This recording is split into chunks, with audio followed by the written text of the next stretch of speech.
Thank you very much, Paul, and thank you all for coming today.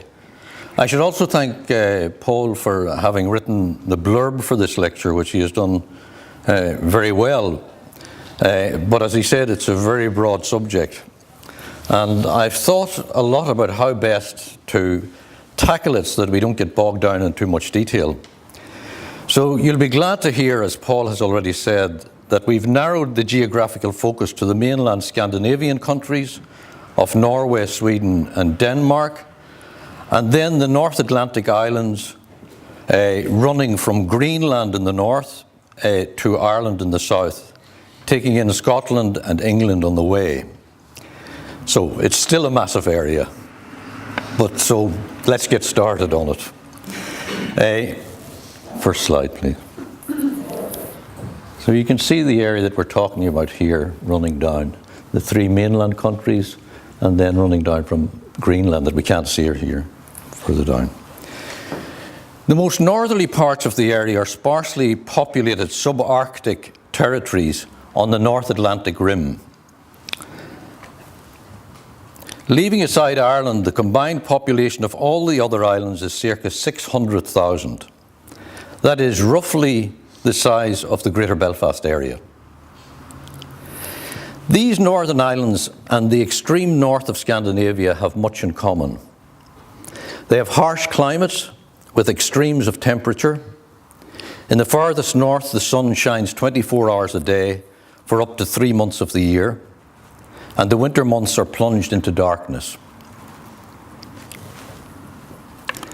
Some are still geologically active, with volcanic eruptions, lava fields, and natural hot water springs, geysers. There are extensive glaciers and ice caps, and menacingly, coastal ice sheets are melting in Greenland due to global warming.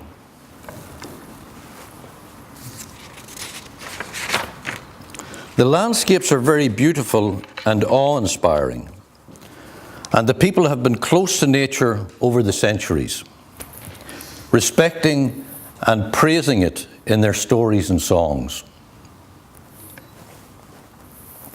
These lands have significant natural resources, such as oil, gas, minerals, and water, which have still not been fully harnessed and exploited. The fishing industry has been a mainstay of their economies and remains so for many up to the present day.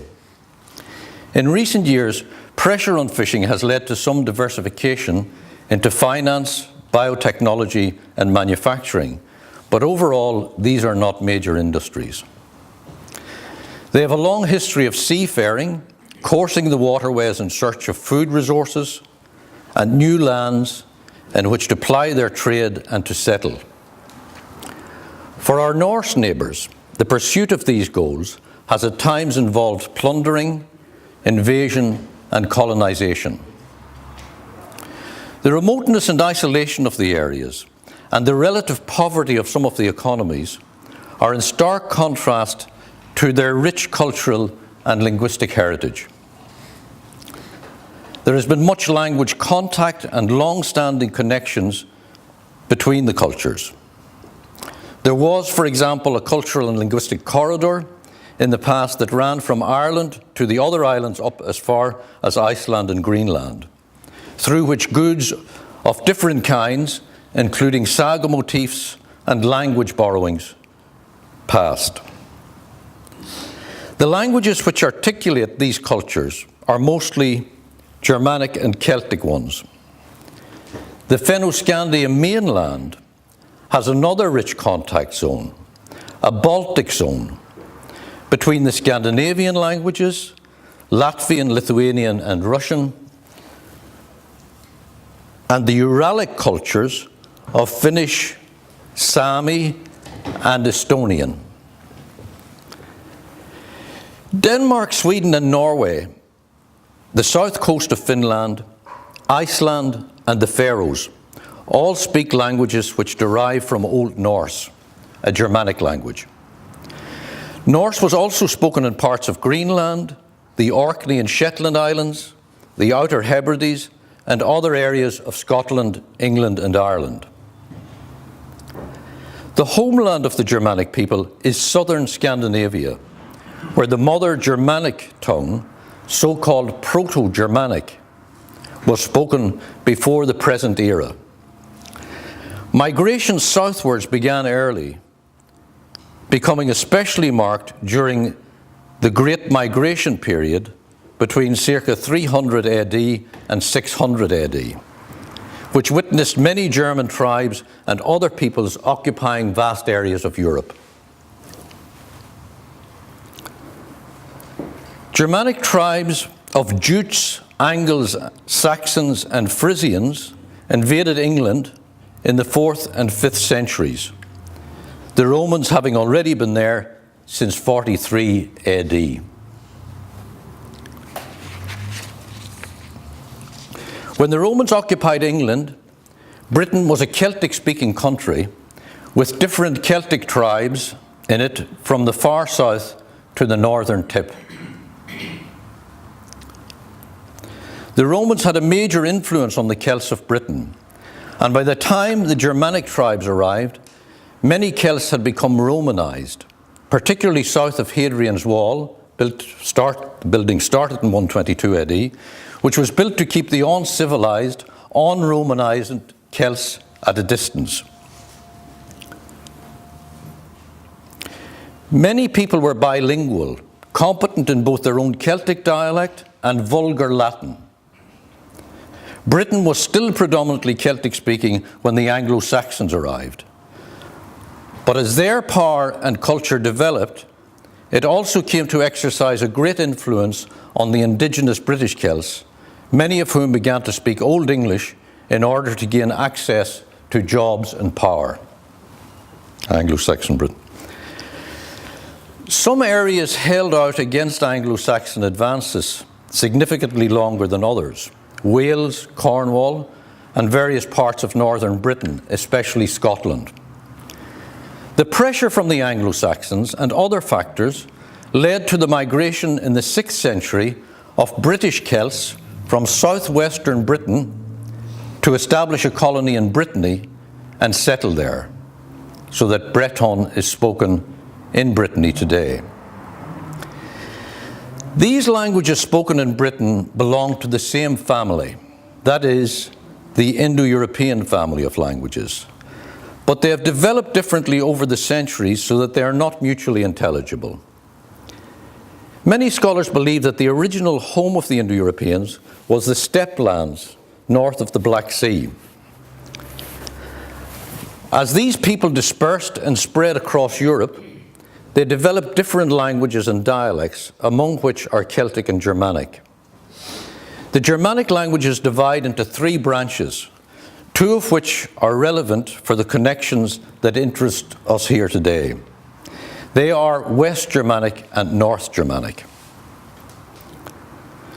West Germanic consists of German, English, Dutch, and Frisian. Also Low German and Scots English, both Lowland Scots in Scotland and Ulster Scots here. Norwegian, Danish, Swedish, Icelandic, and Faroese. Also Norn and Greenlandic Norse, which are now extinct, are North Germanic languages.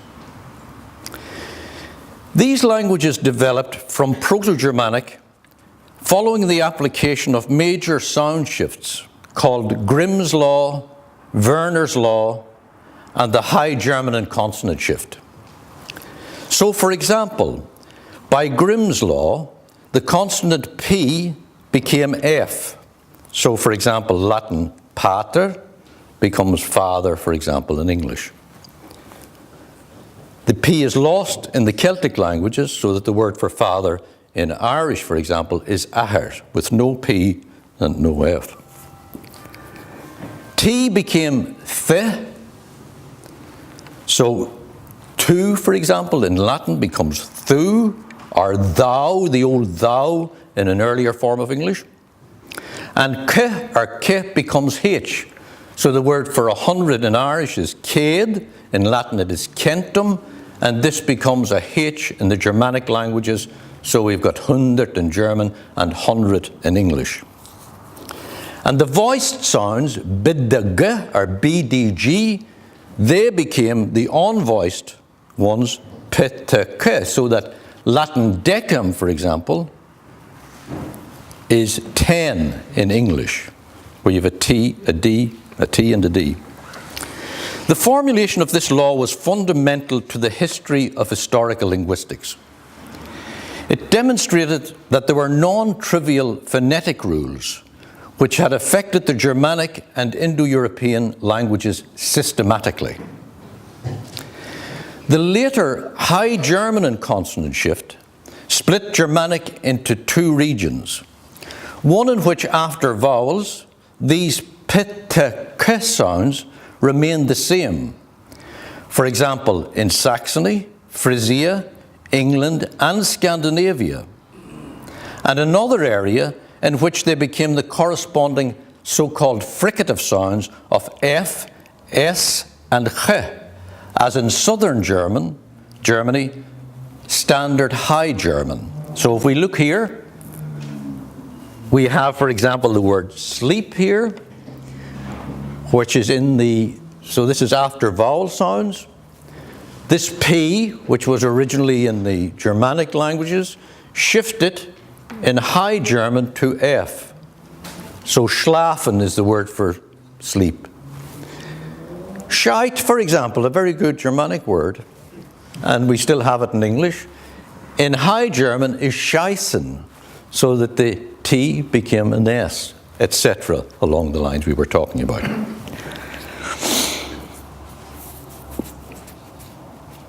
Our Buch, for example, the word Buch is Buch in German, with a CH rather than a K. Same as in Swedish, for example, Bok, where the K remains as in English. So, hence Low German, Frisian, and the Scandinavian languages are closer phonologically to English, Scots, and Ulster Scots than they are to High German. The modern Scandinavian languages developed from Old Norse, which was the language spoken by Vikings when they began raiding in Britain, Ireland at the end of the 8th century. This reached a high point in England with the invasion of the Great Heathen Army in 865. The Great Heathen Army took Northumbria and its capital York, and then Mercia and East Anglia. A truce was later agreed between King Alfred of Wessex and the Danes, and England was divided in 886 into the Dane law, roughly corresponding to northern and eastern England, where the Danish Norse writ ran, and the Anglo-Saxon kingdoms, where the English law held sway. And here we have it, the Dane law here, and then the English kingdoms, as you see, and then we have Scotland up here in the north.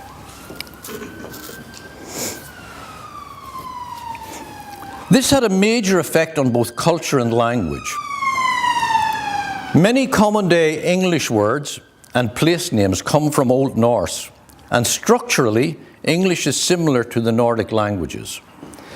The extensive borrowing between the two languages was facilitated by the fact that Old Norse and Old English were close. And here we have some examples of Norse loanwords in English. Also place names, for example, place names in B, for example, or in Vic or Wick or whatever, are all of Norse origin.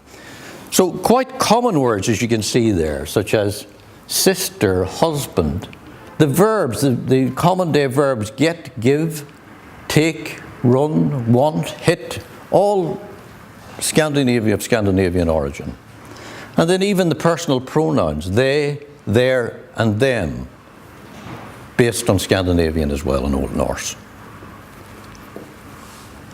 So what about now the Celtic languages? Some scholars divide these into continental Celtic and insular Celtic. And insular Celtic is what we are interested in here today. The insular Celtic divides into two branches called Brythonic and Gaelic Celtic. Brythonic consists of the British Celtic languages, most of which are now extinct, with the exception of Welsh, Breton, and some second language speakers of Cornish. The Gaelic languages are the Gaelic ones of Irish, Scottish Gaelic, and Manx. which is also now extinct, but with second language speakers. The Celtic languages are often referred to as Q-Celtic and P-Celtic on account of the realization of a sound, a so-called labiovelar sound that's pronounced with your mouth and at the back of your throat. A qu sound. So qu. As in, for example, Latin quinque, the word for five.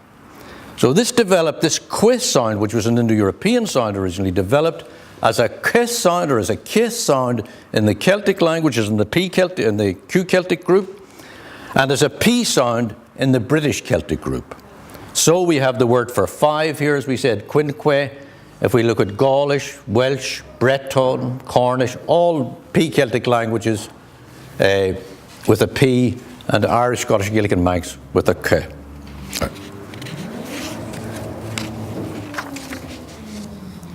In circa 140 AD, the Greek astronomer and geographer Claudius Ptolemaeus, known as Ptolemy, compiled an atlas of the world beginning with Ireland in the west. One of the interesting things, you can't see that, but I'll tell you about it.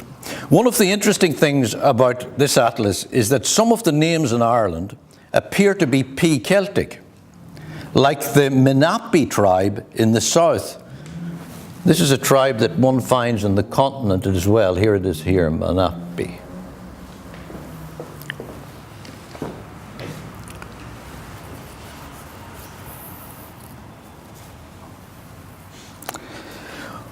So some scholars think that in addition to the Q-Celtic Gaelic that was spoken in Ireland at this time, a form of British Celtic may also have been spoken in parts of the country. There is possibly then some evidence, not a great deal, of different languages or dialects in Ireland at this time, but the country was essentially Gaelic or Gaelic speaking. Now, while there may have been some P-Celts in Ireland in Ptolemy's time, there were definitely a lot of them in Britain. Indeed, the country was full of them. But what was the position a few centuries later, after the Romans and the Anglo-Saxons had settled there, before the Vikings appeared on the scene? The Venerable Bede, the great historian of the English people, writing in the early 8th century, says that 5 languages were spoken in Britain in his time. Those of the Anglo-Saxons, the Britons, the Scots, and the Picts, with the Latin language uniting them. Let's start with the Picts.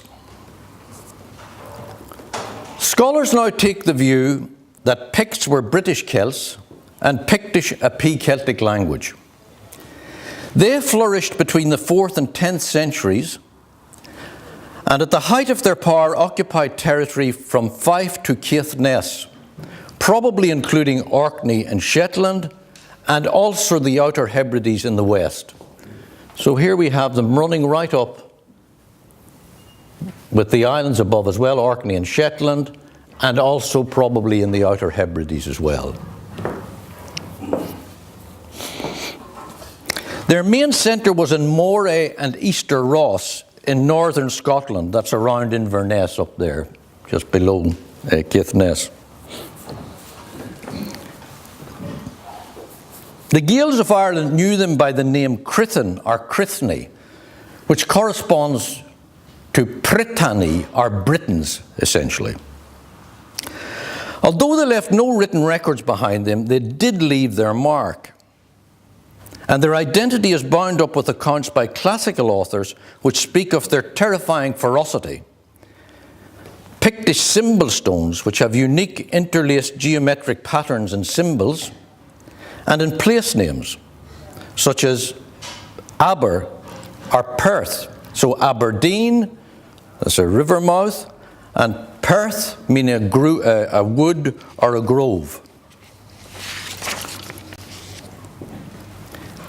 Besides the Picts, there were other kingdoms of British Celts in Scotland. The Gododin in Lothian and the Scottish borders and some smaller areas. Hreged in Galloway and possibly running down as far as Lancashire. and Strathclyde, whose capital was at Dumbarton or Dunbraton. This British Celtic area was called Hen Ogledd, the Old North in early Welsh literature, which presents some stirring accounts of the heroism of these northern British Celts. Their language was Cumbric, a dialect of Brythonic similar to Old Welsh, which was also spoken in northwest England. Place names such as Glasgow, probably from Cumbric Glaskai, meaning green valley, and Lanark, meaning a clear space or a glade, are of Cumbric origin. Edinburgh, from Dean Aiden, Dean, the British Celtic form of Doon, a fort, and Aiden, which would have been a place name where Edinburgh is situated at the moment. And Edinburgh would have been the capital of the Gododhan tribe then. That is the British Celtic Gododhan tribe. Now, what about the language then of the Scots mentioned by Bede? The Scotty was the word used by the Romans for the Irish. So the language of the Scots is Gaelic. The Gaelic-speaking Scottish kingdom of Dalriada had been established in the 4th to 5th centuries from Dalriada in northeast Ireland, whose capital was probably Dunseverick. The capital was Dunad. In Scotland, the capital was Dunad in Argyllshire, and the kingdom stretched as far north as Ardnamurchan and included the Inner Hebridean Islands. The Dalriadans were closely connected with the monastery of Iona, established by St. Columcille from Derry St. Columba here in 563. So here we have a map of the Dalriada kingdom as it developed in the west of Scotland here, running from Ireland, including the Hebridean, the Inner Hebridean Islands. Then we have the Pictish territory up here that we mentioned, including, as I said, the Outer Hebrides. And then down below that we have the British Celts, and further down we have Northumbria, where we're into the Angles and the Saxons then. So that is the map of northern Britain, essentially, around the time we're now discussing.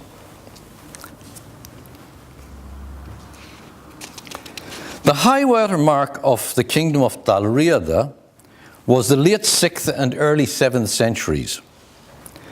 By the 10th century, it had merged with Pictland to form the kingdom of Alba, or Scotland, and the Pictish language appears to have died out after this time. Kingdom of Alba.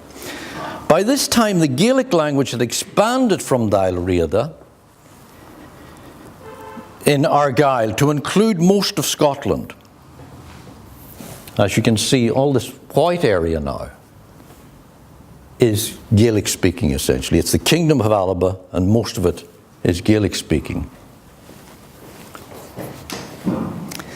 Scottish Gaelic was the language of prestige and government in the kingdom of Scotland, Alba, reaching its high point in the early 11th century, after which it was by degrees supplanted in the lowlands by Scots English, with a short period during which Norman French was used in court. The process of Anglicisation included the influx of settlers from the south, so that by 1400, Gaelic was no longer the language of all of Scotland, and Scots English had become the language of court. Scotia, which originally referred to Ireland, came to refer to Scotland, and Scotis, or Scotisk, which had referred to Gaelic up until the 15th century, was now used for the English spoken in Scotland. Gaelic was still the language, or Gaelic, of 25 to 30% of the population in the mid-1700s. By the time of the census in 1880, however, following the clearances and emigration, it had dropped to 6.2%. Here we have that. We shall return to Scottish Gaelic and Scots later, but we may ask, why did Pictish disappear? Well, by 900, the Norse, who had occupied Orkney and Shetland in the early 9th century, had made serious incursions into northern Scotland, that is, into Sutherland, Caithness, and even further down, which was the central home of the Picts. And they had defeated the Picts in a number of battles and gained extensive areas of settlement, including Caithness, as I said, and Sutherland. The Picts and the Pictish language were under severe pressure both from the north, from the Norse, and from the west, from the Dalriadan Gaelic kingdom. Norn is a recap of what we have there, just that map. Norn, a dialect which developed from Old Norse, became the language of the Northern Isles in due course. Map of Orkney and Shetland. The Northern Isles were later ceded to Scotland towards the end of the 15th century, and following a mass immigration from the Scottish lowlands to Shetland in the late 16th century, language shift took place and a distinctive dialect of Scots English developed both there and in Orkney over time. This dialect is now under pressure due to external influences, but attempts are being made to sustain it. For a period, the people would have been bilingual, Norn and Scots. The dialect of Norn lingered on in certain areas up until the 18th century.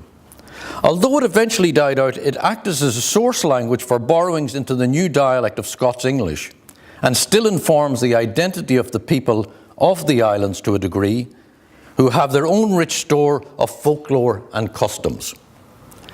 Their identity is also informed by major heritage sites, such as the remarkable late Neolithic Scarabrea village in Orkney.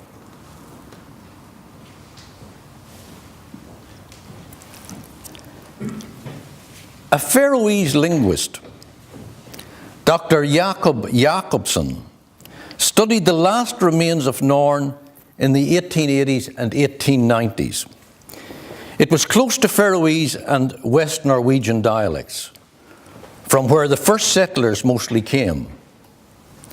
Here is a riddle he collected, also found in Icelandic, Norway, Shetlandic English, England, one example that I know of, and also in Ireland, as we'll see. So it is, Fyra honga, fyra gonga, fyra stad upp skö. Två vistre vega be, a anna comes at a driljande. Now, if you look at, that's from Norn, Unst, the most northerly island of Shetland. And if you look at Faroese, it's very similar. And indeed, in the Orkney Islands, we have collected recently in English, Orkney, Orcadian, 4 hing hangers and 4 ching changers. An en comes dangling after. So essentially it means 4 hanging, teats of a cow hanging. It's a cow, that's the riddle, the answer is a cow. 4 teats hanging, 4 legs walking, 4 standing upwards like the horns or perhaps the ears, 2 showing the way, the eyes, and 1 comes dangling after. And that you can figure out. Now the interesting thing is, I was in the Blue Stack Mountains collecting material in Irish in the 1960s, and they were very fond of riddles. And one of them that I got was Ceathair Rich, Ceathair Crich, Berchig Janoiniolish, agus an Lobin Jeru. 4 running, 4 shaking, 2 showing the way, and the tail at the back.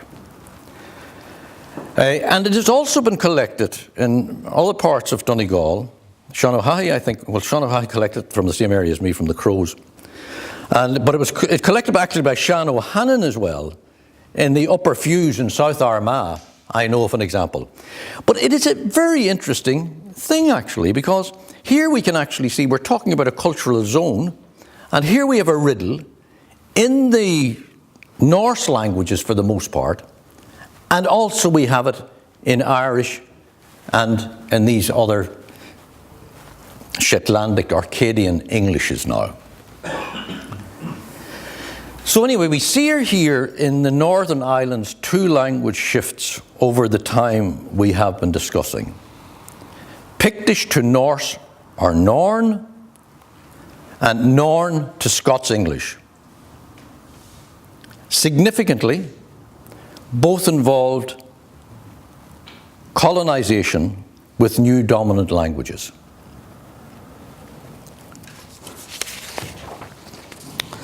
The Norse also settled other parts of northern and western mainland Scotland and the Isle of Man. The Outer Hebridean Isles became known to the Gaels as Inchigal, the islands of the foreigners.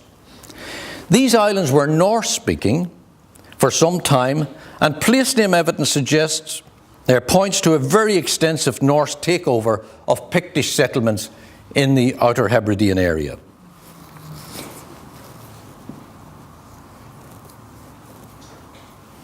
They and other areas on the western seaboard were later of mixed Norse Gaelic culture and were known as the Kingdom of the Isles and Man between the late 9th and 13th century.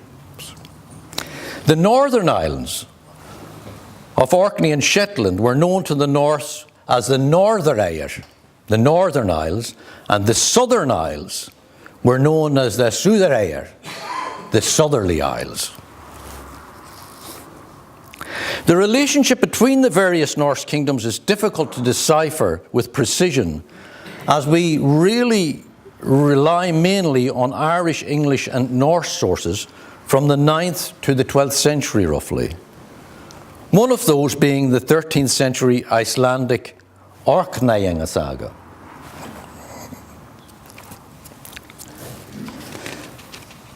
This is found in the Flatiron book of the 14th century in Iceland. The Isle of Man came under the rule of the Scandinavian kings of Dublin between 850 and 990, followed by rule from the Orkney Norse, before Gottfried Crovan, who died 1095, who also ruled Dublin for a period, took the kingship of Man and the Western Isles. His dynasty lasted for about 200 years. The successor to Godfrey's kingdom was the fiercely independent lordship of the Isles, emanating from Sorle Magillabridge or Somerled, died 1164, who was of Norse Gaelic birth. This lasted until the 15th century, the late 15th century, and continued to have a major influence in Scottish affairs after that also. On Sorle's death, the kingdom was divided between his sons, who developed their own clans, the most important being the Clan Donald, whose administrative centre was on an island, that is, on Loch Finlagan, on the island of Islay, which is there to the present day.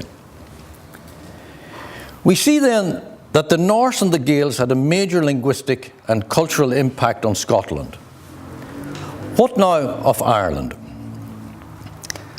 The Vikings began raiding the coast of Ireland towards the end of the 8th century, established Dublin in 841 and a number of other towns later, and commanded the seas from the 9th to the 11th centuries when they were a major trading nation, running amongst other things a lucrative slave industry with Dublin at its centre. They had close ties with the Vikings of England, the Ivar dynasty, ruling over Dublin and at times over York, and with close connections to the Norse in Scotland. They laid siege, for example, for 4 months to the British capital that we've referred to earlier of Dumbarton in Strathclyde in 870. Taking with them, they led the siege for 4 months, and they took with them an enormous number of captives and slaves. When Ivar died in 873, he was said in the annals of Ulster to be the king of the Northmen of all Ireland and Britain. Ivar rex Nordmanorum totius Hiberniae et Britanniae vitam finuit. The Norse in Ireland intermarried with the Gaelic population, and there were areas of mixed culture where both Irish and Norse were spoken, and also a mixed Gaelic-Norse patois in places, which is termed giggok in some sources, which is taken by the Norwegian linguist Karl Marstrander to be from Old Norse gigga, meaning to stagger, or gugga, a mumbler. So it's essentially unintelligible chatter, similar to today gibgab or gifgaff. In addition to the importance of the Vikings in establishing towns and developing commerce, they also influenced the Irish language, providing a number of Norse place names and basic items of vocabulary. So here again we see, well, we know the place names, Waterford, Wexford, Dublin, Limerick, etc., those ending in Ford and those ending in Vic again. And then simple words like Gary, a garden, for example, Earla, an earl, Fuinjag, a window, which you also get window is also in English based on Old Norse. It means the eye of the wind, vind auga. Words shipping for fishing, the word for a boat, bauchter, is from bacht in Scottish Gaelic, or blad in Irish. Anchor, an anchor. Words for food and drink, blah, blah, blah, etc. Many of the Norse and Norse Gaels who settled Iceland between 870 and 930 had come from Ireland and Scotland. Map of Iceland.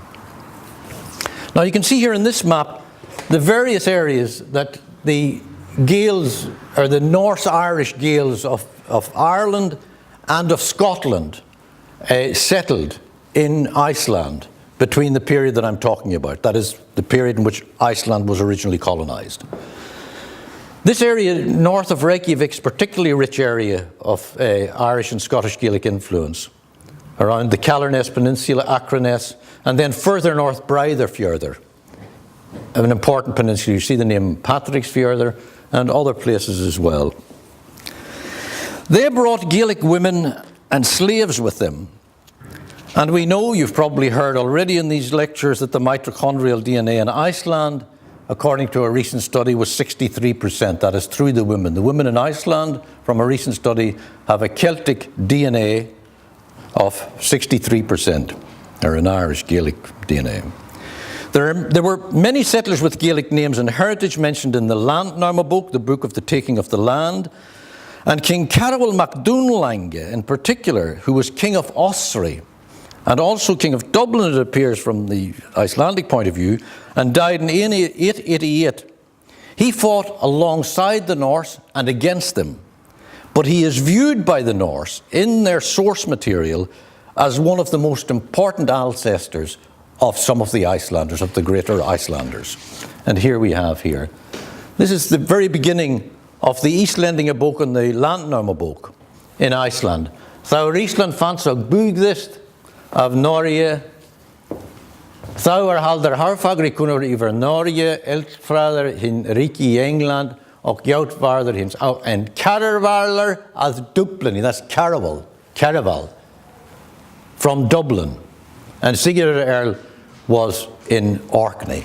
So he's saying now at the beginning what was going on when Iceland was originally colonized. That you had Harald Finehair was king of Norway. You had Elfrid in England and his son Edward, and you had Caraval in Dublin. People with Gaelic names and heritage also appear in the Icelandic saga, such as Lux Tyler Saga. And we mentioned that there was a great slave trade in Dublin. And so the Lux Tyler Saga, one of the Icelanders had gone to Norway and bought a slave in the slave market in Norway. And her name was Melkorka, which is from Irish Muel Corkery. He brought her back to Iceland. And they had a son called Kjartan, which comes from Murkjartach. And the word Muirkjartan appears in the saga as well. And then we have other words such as Dufthach and Duhach, Njaul, coming from Níl, etc., the greatest Icelandic saga, or family saga, Njaul saga, the word Niall, of course, is borrowing from Niall. Corca herself, she spoke, according to the saga, on the side, she spoke Irish Gaelic to Cartan, so that no one else understood what she was saying. Originally, she said she was dumb and could not speak, but in actual fact, she had been speaking Irish to her son.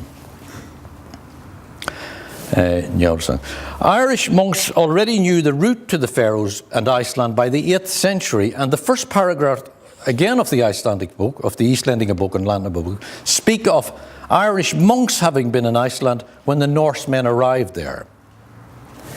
So they have, again, in our Iceland bygdes of Norge voru þar menn Northmen kalla pappa.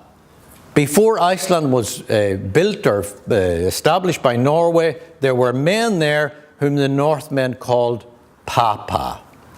And they were Christian men, etc., etc. And they left books, Irish books, and other things behind them. Well, they're not available anymore, I'm afraid, so you can't prove that they were there on that basis. According to Færeyingar Saga, that's the saga of the Faroes, the first settler in the Faroes was a guy called Grímur Kamben.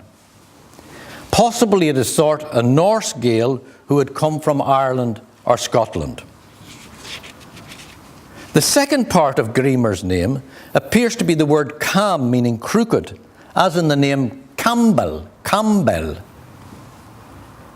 Now, the mitochondrial DNA in the Faroes was 84% Celtic, according to a recent study, even higher than in Iceland.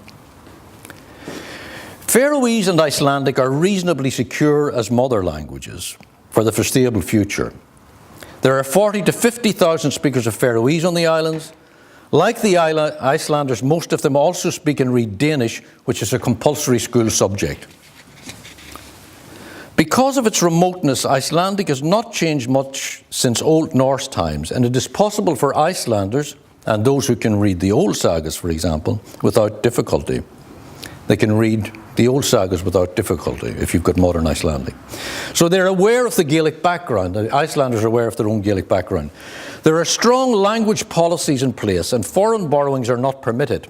New words must be based on native roots. For example, the word for a telephone is not phone or telephone, it's simi, which originally meant a piece of string or something to that effect. After more than 1,000 years, the Icelandic language is in the DNA of the people, and it is almost unimaginable that their identity could withstand a language shift. But such has happened in Ireland and elsewhere.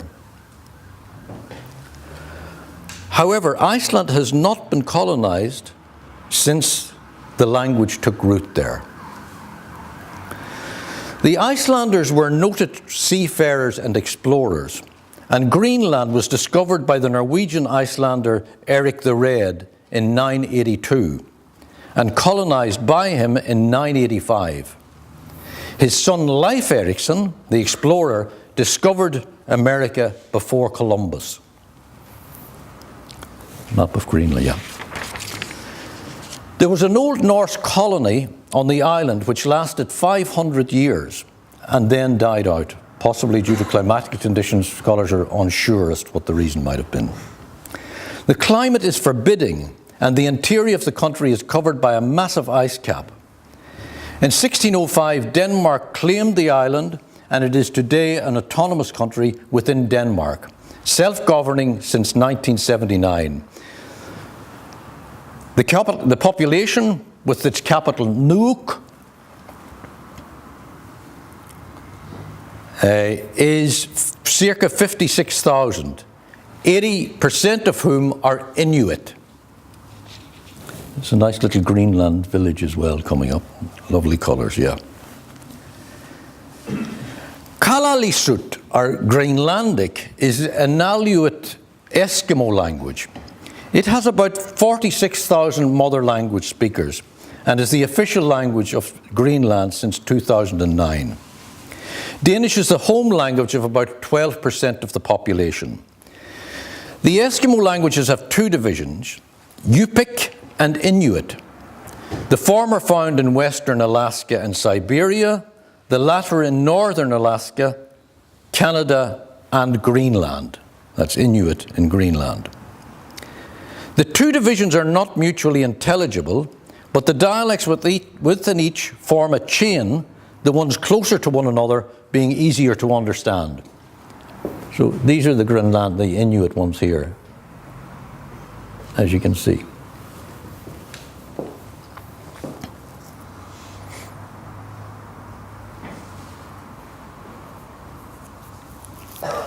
The main Inuit dialect of Greenland is in a stable condition, but there are not a great number of speakers, so climatic conditions could change that, or other factors could affect that. But the two other dialects in Greenland, Inuit dialects, in the north and east of the country, are severely endangered. These dialects, even though they are reasonably close to each other, but you must realize there's an ice cap in the middle of Greenland, they're virtually unintelligible to each other as well. Most Greenlanders are in favour of more independence from Denmark, but the public sector, which accounts for 2/3 of employment, is very dependent on Danish financial support. Traditional customs are important to the Inuit people, who practice communal ownership of land and engage in fishing, seal and bear hunting. Those in the villages live close to nature and in the past have engaged in storytelling, which is often accompanied by drum dances. A little like the North American native population. Stories about the gigantic wolf, the Amarok, is one of the stories that they tell. He hunts alone and is a very dangerous animal. Many Inuit people consider the term Eskimo to be pejorative due to the manner in which the outside world, which uses this term, has treated them. The same is also true of the Sami in Scandinavia. They consider the term Lappish to be pejorative for the same reason. They call themselves Samit and speak a Uralic or Finno-Ugric language in the most northerly part of northeast Norway in Finnmark, northern Sweden, Finland, and the Kola Peninsula in Russia.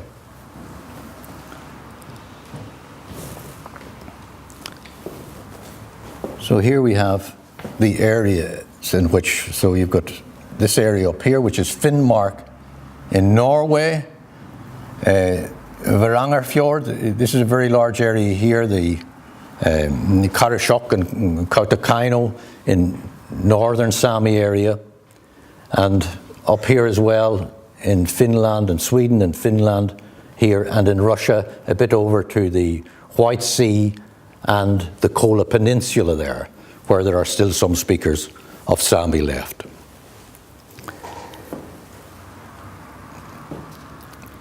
Finnmark has an area larger than Denmark, but the smallest population of all the Norwegian counties. Both Norwegian and Sami are official languages of Norway, and Sami has minority language status in Finland and Sweden. Overall, there are circa 30,000 speakers of Sami spread over this vast area. Linguists divide the Sami into East Sami and West Sami, with many different languages or dialects within each of these, some of which are mutually unintelligible. The largest language dialect, as I said earlier, is Northern Sami, with approximately 15,000 speakers, which is based around these areas of Kautokeino and Karasjok that I mentioned earlier. But here we have, you can see the Northern Sami area going up here, Kautokeino, Karasjok, up to the Varangerfjord, Nesseby, etc. And then Western Sami over here, and Eastern Sami towards the Kola Peninsula, etc. The Sami have their own indigenous culture, which is characterized in song by a yoik, one of the oldest traditional forms of song in Europe, which I hope you'll have a chance to listen to in the music at the end of the lecture. The yoik evokes a particular person, animal, or landscape, and is a type of chanting similar, again, to what we get amongst the Native American tribes and the Shamans of Siberia.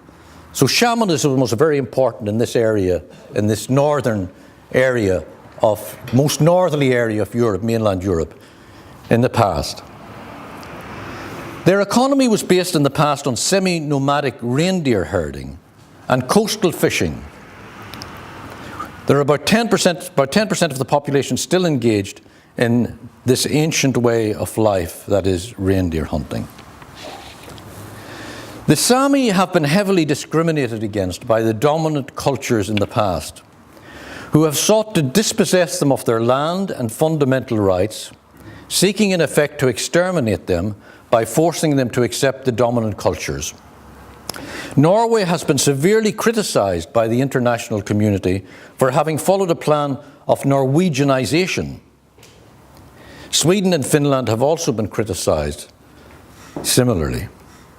Belatedly, in 1987, a Sami Act of the Norwegian Parliament placed the responsibility on the state to create conditions by which the Sami people could preserve and develop their own language and culture. There is now a special administrative area in which Sami is spoken and taught in schools, and the Sami Parliament has its headquarters in Kautokeino. Nevertheless, it is a critically endangered and vulnerable language. Kven, a Finnish language or dialect, came to Finnmark in the 18th century with the Kven people. It is mutually intelligible with other Finnish dialects. It has minority language status, but is only spoken by a few thousand older people. Kven is related to the Meänkieli Finnish dialect, which is spoken in northern Sweden and Finland in the Torne Valley, and this has minority language status in Sweden.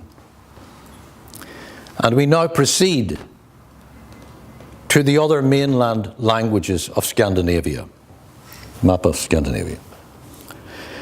There has been a close relationship between the mainland Scandinavian countries since the earliest times. They became a political union in 1376, which lasted for over 400 years for Denmark and Norway. Norway was then ceded to Sweden in 1814, but Denmark retained the former Norwegian territories of Iceland, Greenland, and the Faroes. Hence, Danish has enjoyed a high status on these islands, and many people speak and read the language. Norway gained full independence from Sweden in June 1905. Danish is the de facto language of Denmark and is a minority language in South Schleswig in northern Germany, where it is spoken by about 10,000 people. It was an official language of Iceland until 1944 and is still spoken, as we have seen, in Greenland. There is not a big difference in speech between different areas in Denmark, though 3 dialect areas are recognizable, as you can see from these here. With Swedish, Danish belongs to East Norse. Norwegian belonged originally to West Norse, along with Icelandic and Faroese.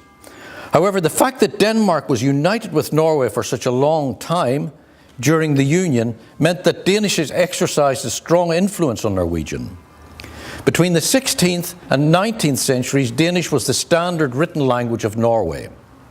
Later, modern written Norwegian developed on the back of cultural and political nationalism. Today, 2 varieties of Norwegian have official status. That is Bokmål and Nynorsk. Bokmål is essentially the Norwegianized form of Danish, while Nynorsk is a form based on Norwegian dialects and in opposition to Danish. The majority of dialects are closer to Nynorsk than to Bokmål. However, about 86% use Bokmål, which is overwhelmingly used in written publications. There is no standard spoken Norwegian, although there is a tendency to accept urban Eastern Norwegian as such, in which the vocabulary coincides with Bokmål. Swedish is the official language of Sweden. It is also spoken in Finland and is one of Finland's 2 official languages. It is mainly spoken in southern coastal regions, where it is the first language of about 90% of the population in all. About 270,000 people speak Finland Swedish, and another 25,000 on the island of Åland, which belongs to Finland. It's up here. an island between the two. We're talking, can we see the dialect areas here? Yes, these are the Swedish, Finnish dialect areas. And then there's this island between them called Åland, which belongs to Finland, but in which about 25,000 speakers of Swedish, and Swedish is the official language of that island and the only official language. Finnish is not an official language on Åland.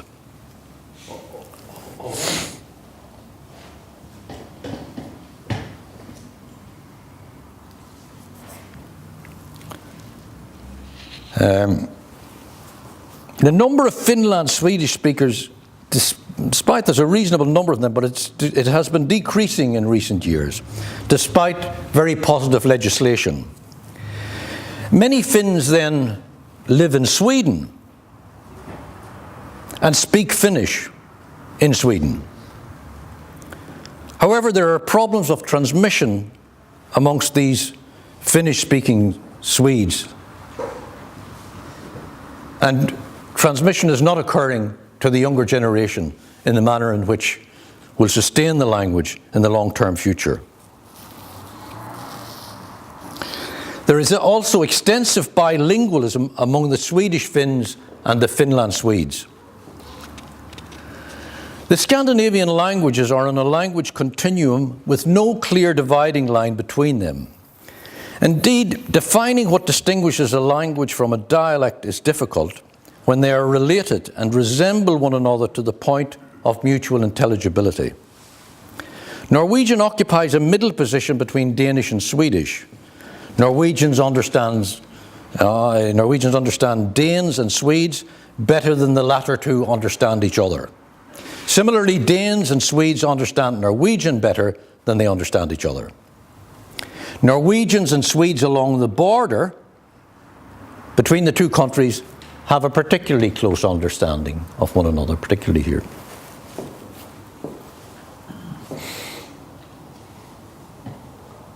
Today, the three languages are treated as languages in their own right. The attitude of the respective peoples who speak the languages, together with their political and cultural autonomy, are the determining factors in treating them as languages rather than as dialects. They confirm the old adage that a language is a dialect with an army and a navy. While they may not fully meet one of the criteria of the German linguist Heinz Kloss for determining language status, namely Abstand, that is the distance between, structural distance between languages, they do meet the other three criteria of Ausbau, that is functional range with a sufficient degree of standardization and codification. Attitude, the speakers deem the languages and perceive themselves to be distinct and are content to be linguistically independent. Acquisition, the language in question is the mother tongue and remains dominant for its speakers. Scottish Gaelic and Irish are with difficulty sometimes mutually intelligible, unlike, say, Irish and Welsh, approximating perhaps to the distance between Swedish and Danish. It seems from the defunct dialects of the glens of Antrim, Rathlin and Kintyre that there was also a Gaelic language continuum between these three languages, between the Gaelic languages of Ireland and Scotland. By the time Scottish Gaelic had acquired political power and was the main language of government in the Kingdom of Scotland of Alba, it had more or less met the four criteria established by Kloss, and today can also be viewed as a language in its own right. Which brings us to Scots English and Ulster Scots. During the Middle Ages, Scots had developed, as we have seen, became developed as the language of government, administration and literary endeavour, to the point where, although at first close to Middle English, it had developed its own phonology, orthography and vocabulary.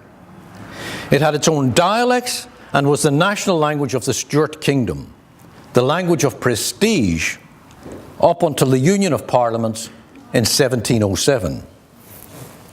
Scots dialects, yeah, you've got them. There is again a linguistic continuum of Scots spoken in Scotland today, ranging from informal broad dialect to standard Scottish English. Scotland is not yet an independent country, and some people are therefore loath to accord Scots English language status. If the country were to choose independence, it is quite possible it would enjoy a similar status to that of the Scandinavian languages. Ulster Scots has a rather different history to Scots, insofar as it was and is very close structurally and phonologically to its mother language, that is, Scots English, and could be termed either a subdialect or a dialect of a language, Ulster Scots.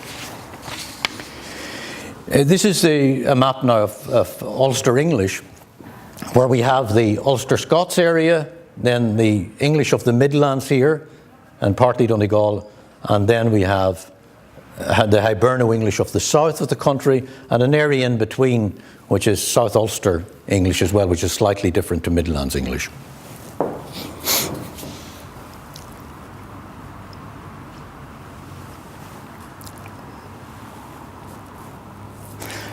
Scots English, or Ulster Scots, never fully developed the prestige and Ausbau features which characterises languages in their own right. For example, since its arrival and development in Ireland, Scots orthography was used until recently in writing in Ulster Scots. It has since the 1900s been at pains to develop an orthography distinct from the 1990s, to develop an orthography distinct from English and from Scots. The standard language of the areas in which it is spoken, however, is Standard English, with an Ulster Scots phonology. Although there is a reluctance amongst many people again to treat it as a language in its own right, the argument that it is linguistically distinct and unique highlights ethnic and group identity. Hence, both the Ulster Scots Language Society and the Ulster Scots Academy treat it as a language, and it is supported by the cross-border Ulster Scots Agency. In the 2011 census of Northern Ireland, over 16,000 people claimed to be able to understand, speak, read and write it, and a further large number reported some skill in it. I should say that the debate with respect to it being a language or a dialect is somewhat spurious and misleading. If the consensus is that it is a dialect, this should not diminish its importance as a group speech form which embodies within it a richness of culture which should be preserved. There is no doubt that Irish meets the criteria established by Claus. It has linguistic distance from English, is standardised and codified, its speakers consider themselves distinct, and it is still a first language for a number of speakers on this island. Most of the cultures we have discussed have witnessed periods of bilingualism, and Ireland is no exception. Bilingualism had already developed in certain areas to some extent, as we have seen during the Viking period. This also occurred during the Norman period in areas in which the English writ ran, such as the Pale and urban centres. While some of the Old English and native Gaels were bilingual, few of the new settlers in the Tudor period learned Irish. On the other hand, by the 1750s, about half the population knew and understood English, and the Catholic middle class were bilingual diglossic, speaking English to the upper classes and townspeople and Irish to the peasants. National schools, the famine and emigration in the 19th century accentuated the demise of Irish, leading eventually to a very low ebb by the end of the century. English has exercised a strong influence on Irish since the Tudor period, and over this past 30 to 40 years has had a particularly strong impact on both the lexicon and syntactic structure of the language. This applies across the board, but most importantly for the future of Irish, it has occurred in Gaeltacht areas amongst many younger speakers. Recently, however, new speakers have been generated through determined Irish language education and vibrant voluntary sector activities, which has led to a growing wave of enthusiasm and intent, with more hope of making progress in sustaining and developing it as a community language than has been the case for many years. Whether this sterling effort, which has seen the language movement, led ably, I should say, by Neil Comer, who's here today, the president of the Gaelic League, Whether this has taken confidently to the streets to assert its rights in law, whether this will be enough to stem the tide of regression, particularly in the heartland of the Gaeltacht, remains to be seen. At the moment, progress is being made, and there are promising signs for the short to mid-term future. The impact of English on Irish, we have touched upon already, is part of the contact between Celtic and Germanic languages over many centuries in this zone of the North Atlantic. The contact, of course, works both ways and has led to similarities between the languages that are not explicable from a purely genetic model. Rather than viewing them simply from this perspective, we may also consider them as being part of a geographical region or Sprachbund, such as that found in the Baltic or Balkan areas, a subject studied in areal linguistics. Diffusion of structural and other linguistic features have given rise to these similarities between the languages. There has, for example, been areal or substratal Irish Celtic influence on English in respect of a number of structures, such as the aspectual ones of the progressive, the durative, perspective, and perfective. For example, he is going, he be's going, he does be going, he's going to go, he's after going. All these based probably on a substrat or areal influence from Irish or the Celtic languages. The fronting of elements, for example, of a sentence, which would be normally emphasized in standard English. She is a fine car. Rather than that, we find a fine car she is too, based on the Irish. Car deasa she kumai, or something like that.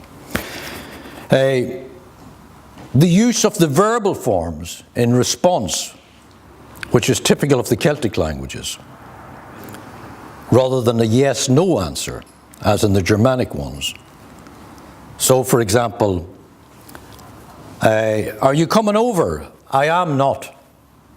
Is that the truth? It is then. Or possessive constructions such as, I've got a sore head on me, which is based on the Irish.